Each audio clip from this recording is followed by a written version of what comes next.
In this video, I'm going to rank all 6 campaigns from the base original Heroes 3 game. So let's start with the New Beginning. This is essentially Rampart against Necropolis, and you play as Gem and occasionally with Clancy as well.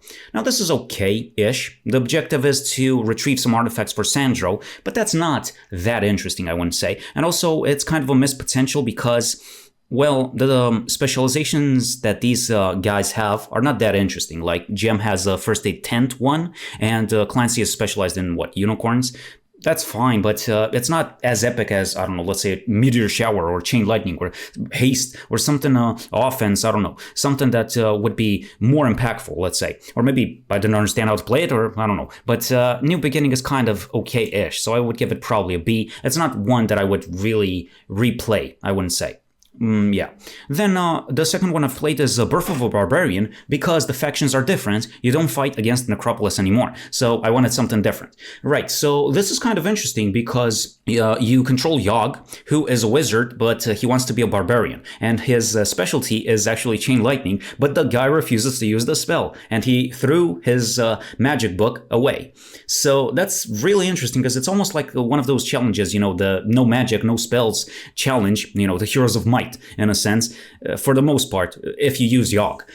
Yeah, and the first mission is quite strong, I would say, because you run away from a girl, some wizard or something, Ain, something like that, who's not too strong, but she has a titan, so you can't fight her initially. You find a temple town, you upgrade it to, well, a castle in a sense, and then you liberate Taric, and eventually you need to unlock some border guard somewhere just to attack a stronghold town or something like that, and you have a time limit as well. So it's quite, I would say it's a little bit challenging for a first mission, but that's what makes it great. And then you will transition into using a Stronghold for the remainder of this campaign, and Yogg just refuses to use spells. But eventually he gets an Angelic Alliance artifact, which makes him super, super strong.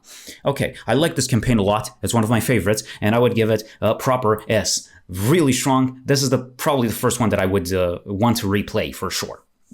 Right, the next one is the Elixir of Life. So this is Rampart against the Necropolis again, but this time you play as Jilu, who has a sharpshooter specialty, which means that he can convert elves or archers from the castle faction into these sharpshooters who don't have a range or barrier penalty, and they hit like a truck. They are super strong. This is a fun campaign. I liked it a lot, way better than the New Beginning one, just because Jilu is so strong and he has a broken ability. And also there's sometimes you will find some events. The game will trigger some events saying that bandits have robbed you of some resources. So that's, well, not too much of a nuisance, but it's interesting. And also, you still need to find some artifacts or something to create this Elixir of Life, and eventually you'll fight some dude, Lord Faloral or something like that, who's not really too strong. But anyway, Elixir of Life, pretty good. I like it. Probably an A. Right, the next one is the Hack and Slash campaign. So this is Stronghold against Necropolis. And unfortunately, at this point, I was kind of getting tired of this because it's almost always against Necropolis. Like, this is the main issue of when it comes to these campaigns in the base game, right, excluding the expansions.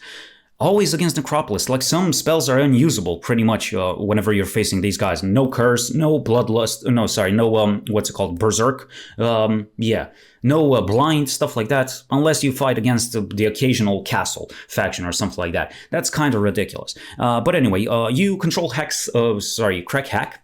For the most part, and he's specialized in offense, I'm pretty sure. So he gets super strong. If you get Earth Magic and or Air Magic, you're going to have a really good time because the enemies don't have a chance against him. You just have a ton of attack, and once you use Ancient Behemoths against the enemies, they're going to be destroyed almost for sure. The only more, let's say, challenging part of this campaign is that initially, you know, in the early game, in each mission, you don't have a tavern, which means that you're stuck with Crack Hack only and no secondary heroes until you find a tavern on the adventure map, because your towns don't have such a thing. So yeah, that's not that much of a nuisance, but still. Yeah, and the objective is pretty much the same as New Beginning. You have to gather some artifacts for Sandro, so that's not that interesting, but oh well.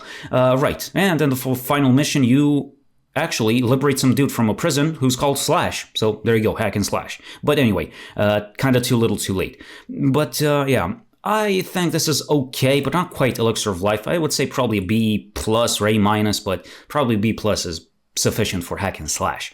All right, once you finish the first 4 campaigns in whichever order you like, then you unlock the Rise of the Necromancer, in which you play as this guy Sandro, the Necromancer that got all the artifacts and duped most of these guys. And this campaign is really fun because those artifacts are ridiculous, because one of them casts, whenever you get your first turn in a battle, you will automatically cast an expert. Here we go. What is it? Like curse, weakness, misfortune, and slow as well. So it's ultra devastating for everybody unless they're faster than you. And you know, they could cast a haste before you, or no, not a haste, but maybe a prayer or something like that that doesn't get dispelled by slow, but that's very rare.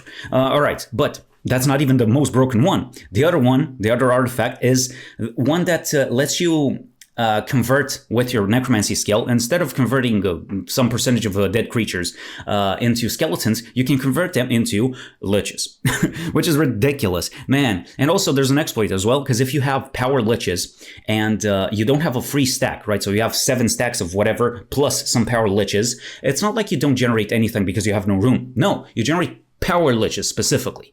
And that's very ridiculous. Anyway, this campaign is kind of easy because he is so strong that he makes everything pretty much a joke, but at least it's pretty fun. And also you get to see multiple factions. Like you see a dungeon, I think, for the first time. You see more of these other factions, because it's kind of a shame, because you play only against Necropolis and mostly with Rampart or Stronghold, maybe the occasional castle, and in the Birth of a Barbarian, maybe you find a fortress or something like that, but or temple in the first mission. But here, you fight against a lot of dudes, and you control their castles, which is pretty nice. But you play as Necropolis, and yet again, whatever. But at least the dynamic is changing because you use liches a lot. I like Rise of the Necromancer. I would give it probably an S, but below Birth of Barbarian. This is really strong. This is my favorite one, the Yogg campaign for sure. All right, once you finish this one, you unlock the final one, the Unholy Alliance, which is kind of, I don't know how to feel about it because I just finished it and man, it was a chore because it has some issues. The most important one is that it's really long. It's 12 scenarios long. 12 scenarios. And the first half of this campaign is kind of filler from my point of view, because these guys join up, these 4 protagonists, even though 3 of them have been duped by Sandro and Yogg, didn't have anything to do with it. He's dragged into this for whatever reason. All right, and the first 4 missions, you play as each one of these guys individually, and the objective is just to fight the necromancers nearby or something like that. It's like, whatever, it's pretty much filler, right? So you play as Yogg, then Crackhack, then Jelou, and finally Gem. Then they team up 2 by 2, so the Rangers and the Barbarians, with each having a 1 mission, right? Okay, and still fight the Barbarian, the Necromancers. Okay, fine. So 6 missions in, nothing happened, pretty much. They just teamed up. But that could have been easily just a wall of text, and I would believe you. Yeah, they teamed up, okay, fine. I don't need to play all these things. But anyway, but then it becomes really strong, this Unholy Alliance campaign, because you play as Sandro in the 7th mission. You fight against some random factions on a small map, and that's kind of a little bit tricky, but it's always fun to play as Sandro, so that's fine. 8th mission, you play as Sandro against all these 4 dudes, and you destroy them completely. So that's really, I didn't expect that. It's very strong. If you've ever played, let's say, like Soul Reaver, Defiance, or something like that, it's kind of interesting, as you play as Cain and then Raziel or something. But anyway, right. Then they fall back. Again, 2 by 2, they need to assemble that Angelic Alliance that I mentioned that Yogg had, but he lost it somehow, and then you need to reassemble it, which kind of doesn't feel that good, because in the Birth of a Barbarian, you get it right from the get-go. In the 3rd mission or something like that, okay, fine. You didn't need to do much to get it, but here you need to go through all these chores just to get something that you had right from the get-go in the other campaign. It's kind of bad, but the missions themselves are kind of interesting, especially the one where Crackhack and Yogg need to fight some barbarians. That's kind of nice, because some guy uses fly or something like that. It's a bit tricky, but it's interesting. Anyway, they assemble that.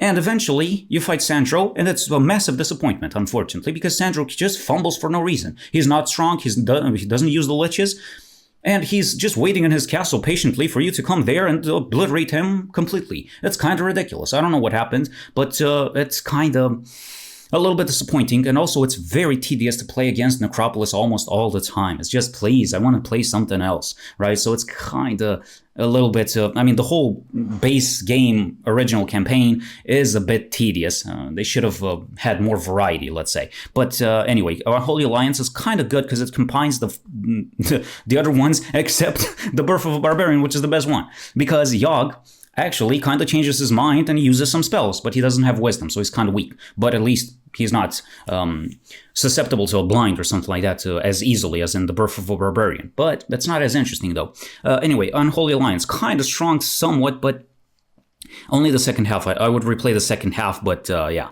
The first one is pretty much filler. I don't like it, but whatever. I would say, given all that, probably even below Elixir of Life, believe it or not, because it took such a long time to unfold. Well, this has been my ranking. Subscribe to the channel, and let me know if you would change anything, and I'll see you next time.